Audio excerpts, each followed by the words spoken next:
మంది స్థానిక నాయకులు వీరన్న గారి ఆధ్వర్యంలో, కిషన్ నాయక్ గారి ఆధ్వర్యంలో, మా తమ్ముడు పవన్ గారు, మాధవ్ గారి ఆధ్వర్యంలో చేరడం జరిగింది. మరి జాగృతిలో నాయకులకు, కార్యకర్తలందరికీ కూడా ధన్యవాదాలు తెలియజేస్తున్నారు. మరి ముఖ్యమంత్రి రేవంత్ రెడ్డి గారు పదే పదే కేసీఆర్ గారు అసెంబ్లీకి రావాలని రంకెలేస్తున్నట్టుగా కనబడుతూ ఉన్నది. వారిని డిమాండ్ చేస్తాను.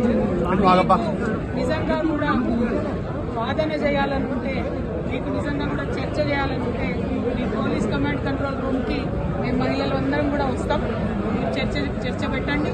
ఎందుకు 2,500 రూపాయలు నెలలకు మహిళలకు ఇస్తానని ఇవ్వడం లేదు, ఎందుకు తులం బంగారం ఇస్తలేరో, ఎందుకు 2,000 నుంచి 4,000 చేస్తా అన్న పెన్షన్లు పెంచడం లేదో తప్పకుండా చర్చిద్దాం.